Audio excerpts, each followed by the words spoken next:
Hi, and welcome to another session of the Clutter Corner. I'm super excited that you're joining me today. My name is Angela Brown, and for those of you that are just joining us and you're new here, I've been a professional house cleaner for the last 25 years in the field, and 32 years total. For the last 6.5 years, I've been training cleaning companies full time all around the globe. And one of the things working with hundreds and hundreds of families that we've noticed, we didn't notice it, it actually kind of smacked us upside the head like we were standing still, is that lots of people have a lot of stuff, storage units and garages and attics and scary rooms and closets and areas of their home that have been overcome with stuff. So whether we like it or not, whether we admit it or not, whether we are pretending that we like it or not, all of us have a relationship with stuff. And it might be a healthy relationship with stuff, and it might be an unhealthy relationship with stuff.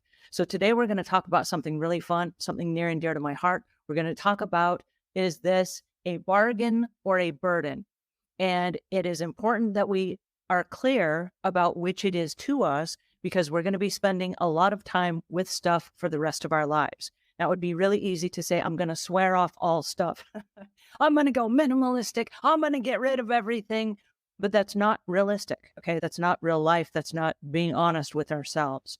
And if we are honest with ourselves, we will be using stuff to fulfill our lives for the rest of our lives. Okay. So we're going to have stuff, and that's okay, as long as we know how we feel about the stuff and how it fits into our lives. So I love that we're having this question today. And I want to share with you a couple of things that are from my own personal experience. Okay. Before we jump into this, I do want to remind you guys, this is a YouTube channel, and I'm not a licensed therapist. I'm not a medical doctor. I can't cure your problems. I can help you change your relationship with stuff. Okay. But I want you to remember, and let me remind you, this is a YouTube channel. And so if you need additional help, or you need additional therapy, or you need a guidance counselor or something to help you through this, there are a whole bunch of resources that are available to us today. So this is just a conversation based on my last 32 years being inside and out of people's homes every single day at a mass scale.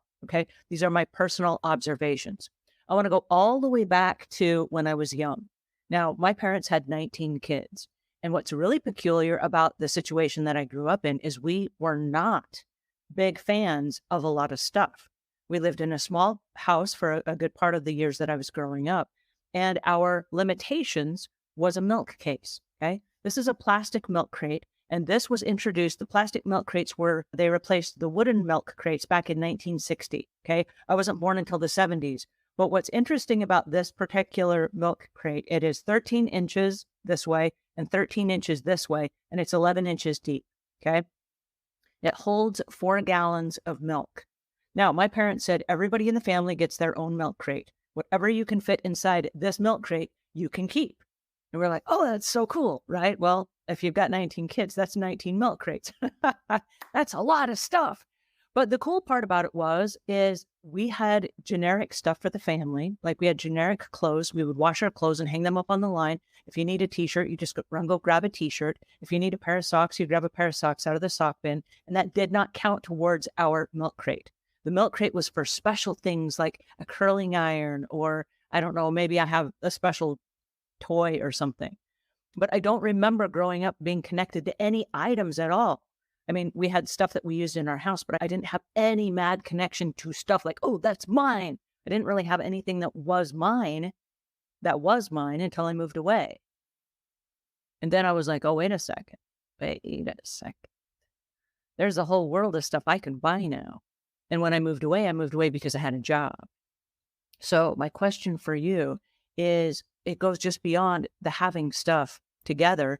But my question for you is, how much stuff do you need? And this is a picture of the milk case, and that there are gallons of milk in this milk case. This is how much it actually holds. And so how much stuff do you need? And it's a really great question, because we all need different amounts of stuff for different times of our lives and for different reasons, right?